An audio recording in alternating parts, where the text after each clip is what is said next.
Okay.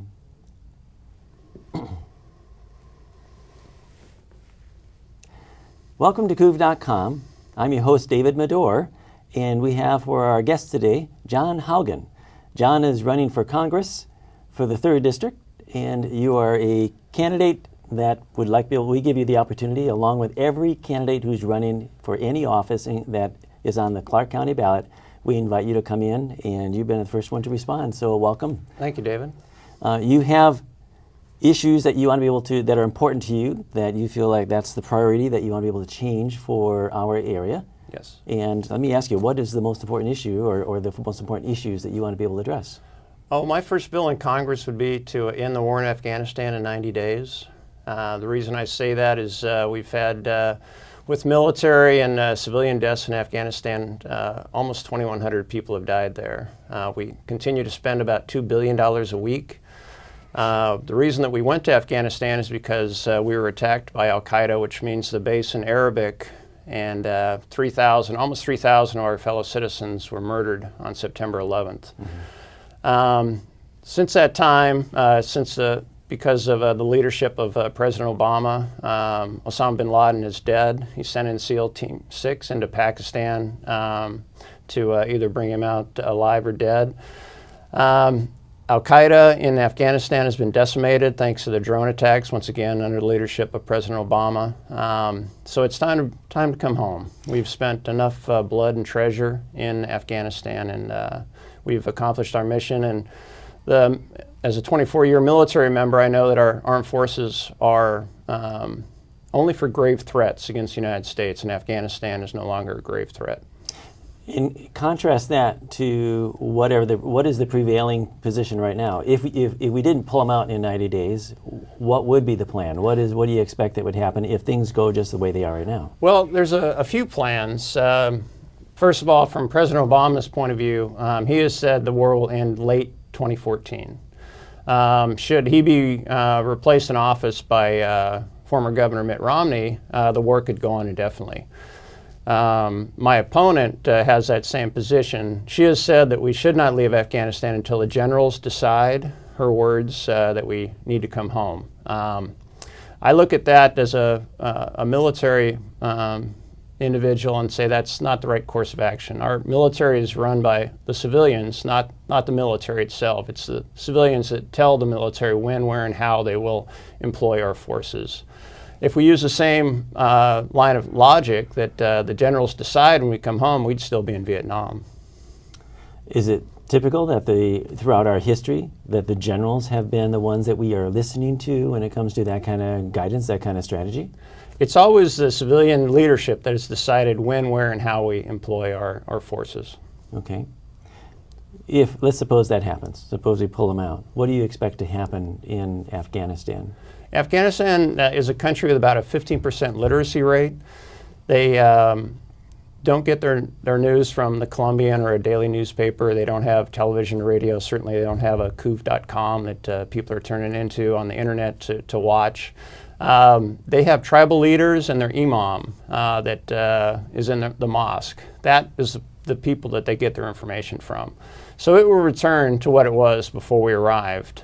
But what we can do, and what we hadn't done after we left Afghanistan, after the Soviets pulled out, was that we remain there and be diplomatically engaged. We can continue to have bases there, which we can fly the drones out of, so we can have a small footprint, but they wouldn't be combat troops, which is what we have now. We've had upwards of 100,000 combat troops in the country. That is now, once again, the surge that President Obama had is drawing to a close, so about 30,000 troops are coming home in the next 60 days. So there'll be about 70,000 troops that will remain in Afghanistan, and that is planned through the year, at the end of the year 2014. And what their job is then is to train the Afghans to be able to protect their own country.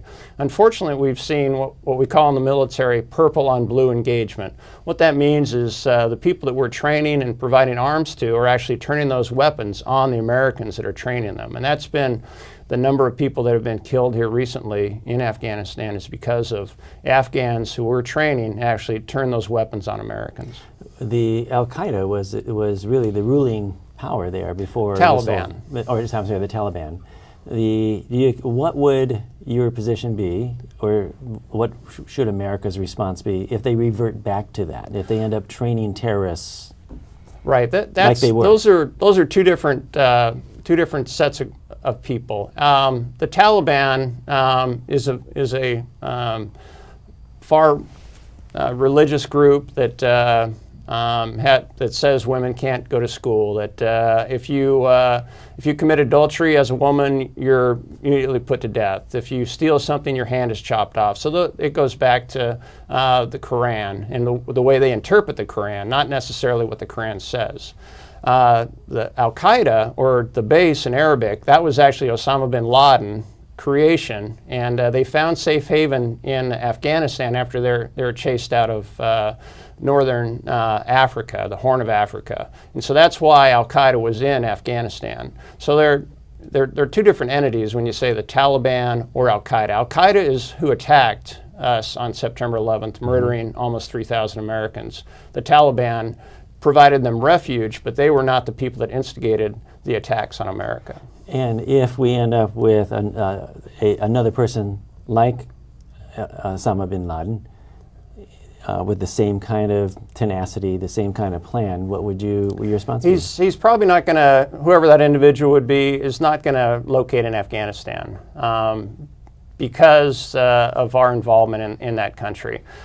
We've seen that Al-Qaeda, because they're not a nation state, can go where they're receptive to their ideology or their doctrine. So we've seen them in the northern part of Africa, and the Horn of Africa, and also in Yemen, which is a country south of Saudi Arabia. Let me ask you about the national debt. It appears that we're still continuing to accumulate an increasing debt because we're not even each year getting close to breaking even. What would you do to solve that problem? Well, first you have to have a little bit of a history lesson of how we got where we are. When President Bill Clinton handed the keys of the White House over to George W. Bush, there was a $234 billion surplus. The Congressional Budget Office, which is the umpire, the referee for Congress, looking forward based on the levels of outlays and incomes to the Treasury, said that our entire national debt would be paid off by the year 2010. Now, why didn't that happen? As soon as President Bush came in, we passed two tax cuts, which basically gave most of the money to the upper incomes here in the United States, to the rich for shorthand. We also had two wars that we did not pay for. We fought those wars on borrowed money, which is the first time in our history when we did not raise taxes to fight a war. So we sent our military to war, but we as a nation did not go to war. And the other thing that added to the debt was Medicare Part D. Now, the Republicans talk about the Affordable Care Act, but it's actually being paid for. Medicare Part D has no revenue source. It was passed in the dead of night. They left the voting open for over 4 hours so that they could pass Medicare Part D. So all those items, and then added to our national debt, and those are still with us today.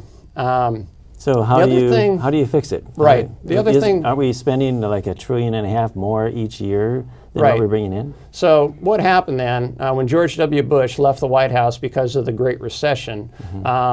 He handed a budget over to President Obama of a deficit of $1.2 trillion. So we went from a surplus, $234 billion, to a deficit of $1.2 trillion. And what happened in the month that he handed the keys over, January of 2009? Over 750,000 people in the United States lost their jobs. That's more than live in the 3rd Congressional District. So those 750,000 people who were earning money and adding to the Treasury suddenly were out of work and needed money from the Treasury in the form of unemployment benefits, retraining, all those type things. And so that is the reason that we have accumulated this huge debt. It's the number of people that lost their jobs that needed money from the Treasury instead of adding money to the Treasury. Now, fortunately, the Great Recession is starting to ease. We've seen over 30 months of employment gains. The Recovery Act, which many people say didn't do anything, actually turned the economy around. It put a floor underneath the recession. So instead of our economy contracting by almost 7%, it's now growing at about 1.2 to 1.5%, depending on the quarter that you're looking at. Now, that's not where anybody wants to be, but certainly it's a big improvement over where we had been. So that's the history, and that's the status. What's the fix? The fix is to actually pass bills that have been paid for. There was for example, we wanted to employ military people that were coming back to the United States that were leaving the services. Congress, the Senate, decided to block that legislation.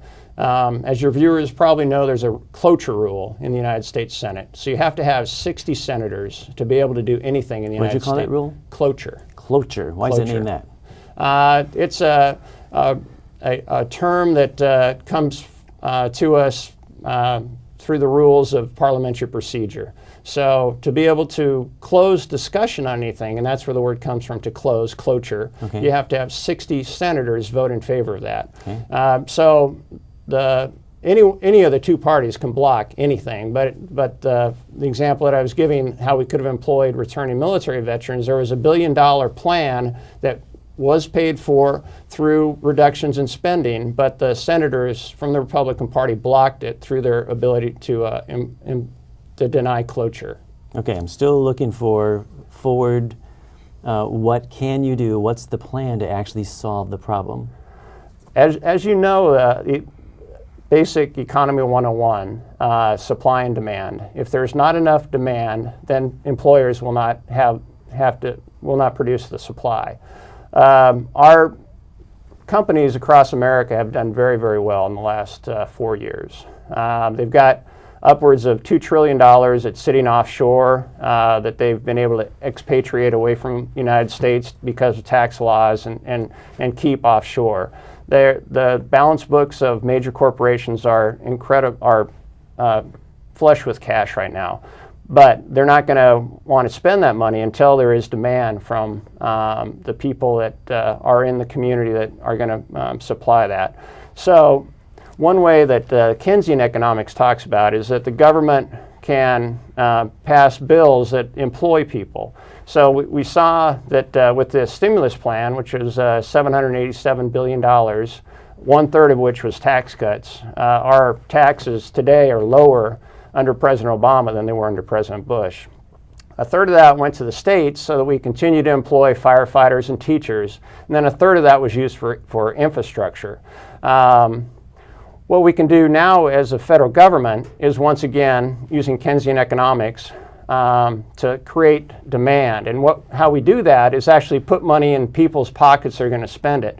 Now, if you give a tax break to somebody like Mitt Romney, he's just going to take his money and put it offshore into a Swiss bank account or into the Cayman Islands or into Bermuda. If you give that money to a firefighter or a teacher or someone that's making less than $100,000, they're actually going to spend that money, and then that generates demand, which then generates more jobs. And then that's a virtuous cycle. Okay, I'm still looking for a specific, for instance, okay, let's say that you have, everybody's thinking like you in Congress, and you come up with a bill that'll solve our deficit problem and actually get to the point where we can hopefully pay down our debt. Look, if you can focus on that and give some specifics as to how can we actually do that for moving forward for the future, this is our solution. Can you zero in on some specifics? Absolutely. There's two plans that are under consideration right now. One's called the Romney-Ryan budget plan, which ends Medicare, according to the Wall Street Journal, punishes seniors, punishes students, punishes the elderly, punishes the disabled, rewards the rich, more tax breaks for the rich, but does not balance our budget until the year 2040. My opponent has voted for that plan. There's another plan called the Simpson-Bowles plan. Simpson was a Republican senator from Wyoming. Bowles is the chief of staff under President Clinton. Mm-hmm. And they headed a commission which was made up of 18 people, 9 Democrats, 9 Republicans, and they came to a set of solutions. Now, they had to have, because Congress had this idea, the senators had this idea, there was going to be an up or a down vote. Whatever Simpson-Bowles came up with, it would go to Congress immediately, and you could either pass it or not pass it. And what that plan does is strengthen Social Security, strengthen Medicare, and save $4.5 trillion over 10 years. Why didn't it get an up and down vote? Cloture. The senators who had supported it, Republican senators, for example, John McCain, it would not allow that bill to get an up or down vote because of cloture. So they were able to block it. Okay, well then they came back and said, well, we'll still give it an up or down vote if we have a supermajority, if we have 14 of the 18 people that are on the committee vote in favor of Simpson-Bowles. They got 11 votes. 3 of the votes they did not get were all Republican congressmen, including Paul Ryan. He was one of the 3 votes that ended it. What you're sharing it sounds like the dysfunction. It's how things have failed in the past, how things haven't moved forward. And so let's suppose that you had cooperation. What can you do in order to actually balance the budget and actually pay down the national debt? So assuming that you have cooperation, so assuming you don't have any blockage, any resistance, and you had your way, if you could be specific as to what we can do to actually get us out of this problem. Sure. Well, to be specific, you would pass Simpson-Bowles. What does that do? If you can say, because okay, what it does is it reduces our debt by $4.5 trillion. How does it do that? What it does, for example, if you have capital gains right now, you pay 15% capital gains. The reason that former Governor Romney has such a low overall tax rate, a federal tax rate of 13.9%, is because all of his income is derived from capital gains or carried interest. And so he pays 13.9% because of the deductions he's able to take off of his... Okay, but if you could try to focus here on the future, what we can do, because what you're listing is what doesn't work and how you don't like, some things that are happening. The question is, what will you do if you had the freedom to change something in the future, specifically going forward? I mean, you need to, if you're going to cut costs, substantially cut costs, or substantially increase revenue, can you list a couple of basic ways to do that? Sure, pass Simpson-Bowles. Okay. Simpson-Bowles is... Define that. What is that? Right. The few basic strong points. That's what I was trying to do. So 15%. So under President Clinton, when we had a huge surplus, we had a 25% capital gains rate. Now it's down to 15%. So what Simpson-Bowles does is return the capital gains rate back up to 25%. Okay, so let me, if I can itemize the basic changes. So basically, the first thing that you would do would be to raise the capital gains tax from 15% to 25%. I would pass Simpson-Bowles. That's a component of Simpson-Bowles. Okay, so that's one of the components. What's another basic component? It actually lowers the overall rate of taxes that you pay. Each individual pays. Right now, the top rate is 35%, but no one in the country pays 35% because there are write-offs that occur. So what Simpson-Bowles does, it lowers it to 28%, but it eliminates deductions to allow you to actually have more money come into the Treasury. So that's how they are able to reduce our deficit by $4.5 trillion over 10 years. Okay, so I have, what I'm trying to do is to nail down specific. So the capital gains from 15 to 25, and you said the other would actually be reducing income taxes? Yes. How does that increase revenue, and how does that reduce spending? It increases... Don't we have to increase revenue? It increases revenue because you are eliminating deductions. Okay, so you eliminate deductions for income tax. Right. For what kind of deductions? The Simpson-Bowles plan allows each end of the rate that you're paying now to change. One of the ways that you add money to the economy, for example, as indicated, someone that's a millionaire right now can drive their tax rate down to 0. What you would do is have a 30% floor. So if you earn over $1 million a year, you're going to pay 30% in taxes. Compared to what is it now? It could be 0. If you're a millionaire and you've got all your earned income from capital gains or carried interest, and then the deductions that you're allowed now, you can drive your tax rate down. There's 7,000 millionaires that earn more than $1 million right now that pay 0. So the plan would be to remove the deductions from the higher income earners so that they end up having a minimum tax of how much? 30%. 30%. So you basically have that the upper income earners would pay 30%. Right, and that Like historically, we look at the 1950s when everybody says it was a golden age of America. If you earned $1 million, you paid 70% income tax. Okay. So it's a huge reduction from what historically had been your tax obligation to pay into the Treasury by just making it 30%. Okay. Any other basic steps that Sure. would be raising? What it also does is it looks at Medicare, and it raises the age at which you're eligible for Medicare. For example, In other words, because that's cutting costs. that's absolutely cutting costs. So when it comes to increasing revenue, those are the two basic things. Are there any other basic things for increasing revenue? No. What about people who earn less than $1 million? Well, their tax rates, the tax rates that they have now would be 15, 22, and 28%. So it depends on where you would fall, because we have a progressive tax rate and have had since the 16th Amendment, which was passed in the early 1900s. So you would just adjust the upper level and Right. not the other two. Do you know about how much money that would increase for the revenue? Well, $4.5 trillion over 10 years is the amount that bill, and that's considered the gold standard, because if you look at President Obama's plan, it reduces it by about $4 trillion. And if you look at former Governor Romney's, that actually increases the debt by about $5 trillion, because he's having a flat across the board 20% pay cut, or income tax cut. So you're actually going to add $5 trillion to the debt that we have today, and go back to what we had that caused the Bush recession, or the Great Recession, in that people there's not enough revenue coming in to support programs that the United States has.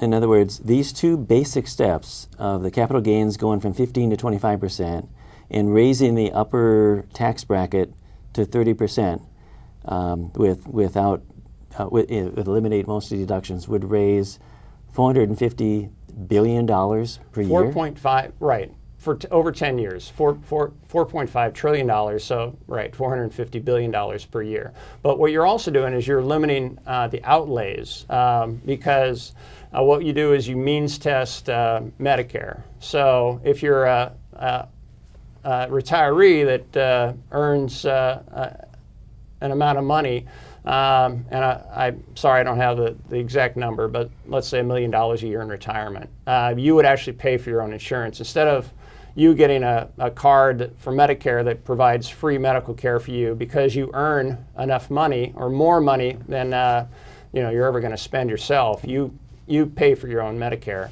And by raising from, for example, as I was pointing out, because of my age, I don't collect full Social Security until I'm age 66 years and 10 months.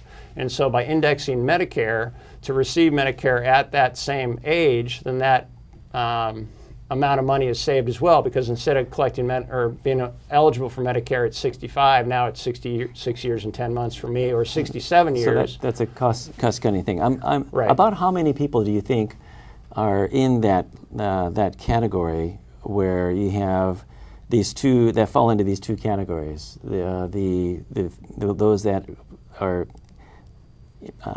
saving a substantial amount of tax for the capital gains, and those that are in that upper tax bracket. About how many people do you think are in that category? I have no idea, but the important thing is not if I know that answer or not. The important thing is that the Congressional Budget Office, which is the referee for Congress, has looked at the numbers that are supplied by Simpson Bowles and said it will save $4.5 trillion over 10 years. So we've actually got people that are accountants that work for the government that look at all the programs that Congress proposes, and then they say, okay, this is how much it's going to cost, or this is how much it's going to save. Because I'm thinking that, let's suppose if those two categories will raise an additional $450 billion per year. It's not all by themselves. There's other factors in Simpson Bowles. Okay. I mean, you could even if you cut that in half. Let's say it's $200 billion a year. I wouldn't even I don't even know if that brings in 5%. I don't know if it brings in 10%. I just wonder because I'm thinking, let's suppose there's $1 million or 1 million people that are in that upper tax bracket. That's still $450 $450 million. I mean, that's 450 billion. I'm thinking, Right. how much money are? I wouldn't think you'd have that many people. Once again, David, it's the Congressional Budget Office. Okay. These are just the highlights of the Simpson-Bowles Simpson-Bowles plan. Once again, the referees that both the Democrats and the Republicans rely on, the Congressional Budget Office, has looked at all the plans. They've looked at the former Governor Romney plan. They've looked at President Obama's plan, and they've looked at Simpson-Bowles. The reason I like Simpson-Bowles is the far left hates it, the far right hates it, so that must be good for America. Okay, is there some, if people want to see the summary, kind of the overview of that plan, where can they go? How can they find out more? Google Simpson-Bowles plan. How do you spell it? Simpson, S-I-M-P-S-O-N, Bowles, B-O-W-L-E-S. Okay. And look that up, and that would be the specifics. I'd be really curious because this is a very important issue to find out for the basic math, to demonstrate the basic math. That would be very helpful. Let me ask you one more category because this is a contrast between you and the current powers that be, at least locally anyway, and that you're not supporting the CRC light rail tolling project. Why not? I've studied the Columbia River crossing for about 6 years. I've been to dozens of meetings on both sides of the Columbia River. We don't have a plan today. We've spent $200 million and there is no plan today. The plan that they thought was going to work is too low over the river. The Coast Guard has said it does not meet the reasonable needs, quote unquote, of the maritime industry. So $200 million, we have no plan. What I look at is what we have at I-205. This is a cement segmented bridge that was built in 1983 for $179 million. $179 million, it's twice as long as the bridge that we would put over I-5, the Columbia. So let's say we double, let's say we say 4 times, let's say $800 billion from costs from 1983, $1 million, thank you, from 1983 until the year 2012. But it's half as long, so we'll cut that in half, so $400 million to build that's an 8-lane bridge. So what I have proposed from studying the problem is that we build a 6-lane bridge, similar in construction to what we have at I-205. So it's got pull-off emergency lanes on both sides. It's got a bike path. It's got a pedestrian path down the middle. And we leave the current bridges that are there. The current bridges are safe. The Department of Transportation in Oregon has said as recently in 2006 that they will last at least another 50 years. There is a capital investment to tear those bridges down. So let's use that capital investment we're going to spend to tear those bridges down to upgrade those bridges instead. Now, by leaving those bridges there, we have the option in the future, should the citizens of Clark County decide to bring light rail over from Max into Clark County. So it just gives us options. It saves us $3 billion. It does not have tolls, and I was up to testify in Olympia concerning the tolling situation. And what they decided was not to toll 205. We've actually, Earl Baumgartner, who's the representative from Oregon, has said there was an Australian firm that looked at I-205 or the I-5 project and said, we will build everything, you just give us the tolling for as long as the bridges stand, and we will collect the tolls and we will build that for you. But we have to toll both I-205 and I-5 or the numbers just don't work for us. So you build a third bridge, where would you build it? In the same, because we spent all this time and money on the Columbia River crossing idea, we've done environmental impact statements for that location, so it would be in the same footprint as the current Columbia River crossing plan, but because it's smaller, that will allow us to quickly go through the red tape of getting a bridge that's built there in the same location as the currently planned Columbia River crossing plan. But instead of replacing seven interchanges, which is what the current plan does, we would use flyaways off and on to I-5, so that you would then be able to access the new 6-lane bridge with no tolls, no light rail, and no lift in the middle like we have on the current I-5 bridges. And would you connect them both to the freeway, or one of them becomes for local highways, or what would you do? See, that would be the choice of the people that are using I-5. You could use the flyways to get on the new bridge, because it would come down on the Oregon side beyond where the current Hayden Island exits are on I-5, and that would then allow you to make that choice. You know, do I need to go to Hayden Island? Well, I'll use the old bridges. Do I not need to go to Hayden Island? I want to go more direct route to Portland, then I'll use the new bridge. Is there a lift going on the old bridges? Well, I'll use a new bridge. Is the new bridge backed up? Well, I'll use the old bridges. So it just provides options. It seems that the bottleneck there at the Rose Quarter, still 2 lanes each way. If they widen it to 3 lanes, you still have all of those lanes going to the same bottleneck. Right.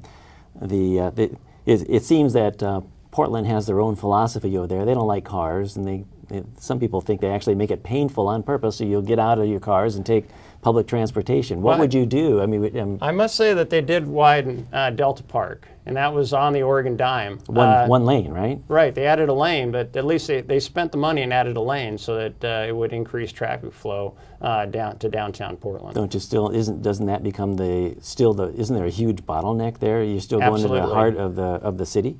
Yeah, absolutely.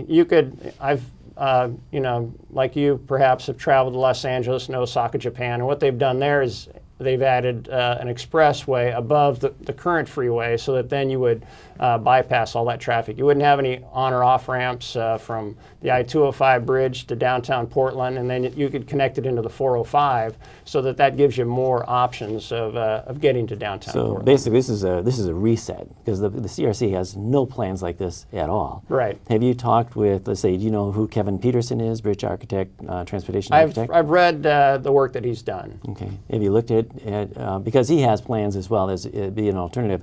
One of the things I'm curious about is that here we have this bureaucracy, the CRC bureaucracy, that has been spending all this money and just appears to be failing in every way. Would you just say, here's another alternative, and give those same individuals, that same bureaucracy, money, and say, go do something else, give them another project? What the problem has been is lack of leadership.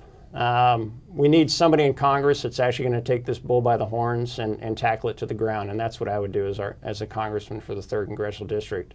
We've had several variations of the plan that's going over there. They went to this latest truss bridge plan under Governors Gregoire and Kulongoski. Well, guess what? Kulongoski's no longer the governor of Oregon. Gregoire won't be the governor of Washington come January. So they actually need a leader that's going to tackle this problem. My opponent sits on the Transportation Committee in Washington, D.C., yet we've had no movement on this bridge plan under her leadership. I can imagine that it would drive me nuts to be in the position where you're one of 400 and some people in Congress trying to get something done. It must be quite a challenge. Well, you wouldn't be one of 435 people because you'd have the other representatives, other 9 representatives from the state of Washington. You'd have 6 representatives from the state of Oregon, and you could add California on that as well, bring in their 54 representatives, because I-5 is a vital link for transportation up and down the West Coast. And if we could focus on that link instead of light rail, I think we'd maybe make some progress. I'm not anti-light rail, but I don't see that it's a necessity in the current plan. That's why I like having the option of bringing it over one of the bridges that are there right now.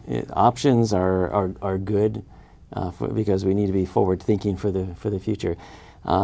We've gone longer than we planned, so why don't if you want to take some time and just simply take a few minutes and just speak to the voters, this is an opportunity. Sure.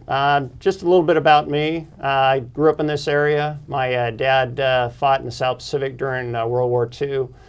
I knew I always wanted to serve this nation. I got very good grades in high school. I was a leader. I was a track star, and gained admission to the United States Naval Academy in Annapolis, Maryland. I graduated there in the top third of my class in 1981. I chose to become a pilot. My first duty station was right back here in the state of Washington. I was deployed to places like Diego Garcia, which is out in the Indian Ocean, flew in and out of Oman, which is the country that's across from Iran over the Strait of Hormuz, so I understand that area. I was also deployed to Adak, Alaska, which is up in the Aleutian chain. They have a saying up at Adak that it's not the end of the world, but you can see it from there. I bring a wealth of foreign policy experience that my opponent says that she lacks. I've worked with NATO, both among the countries, Great Britain, Germany, Portugal. I've worked with the Japanese Self-Defense Forces in Tokyo. I've been a commanding officer. My wife, Kathy, is a registered nurse. We've been married 26 years. We've got 3 wonderful kids. Education is a big part of our family. My kids all took advantage of Running Start here in the state of Washington, which is an incredible program, not just for people that are aspiring to go to college, but also trade schools. You can use that time in high school instead of wasting that time to actually get a degree to be able to build things, which we need here in the United States. We've got jobs that are going empty right now because we don't have properly trained individuals. 2 of my children actually got their associate's degree along with their high school diploma the same month. The reason I got into this crazy game of politics was education. When I came back here to the state of Washington, we had something called simple majority, which meant we had to have 60% of the voters pass a school levy. I didn't think that was right from a small d democracy point of view.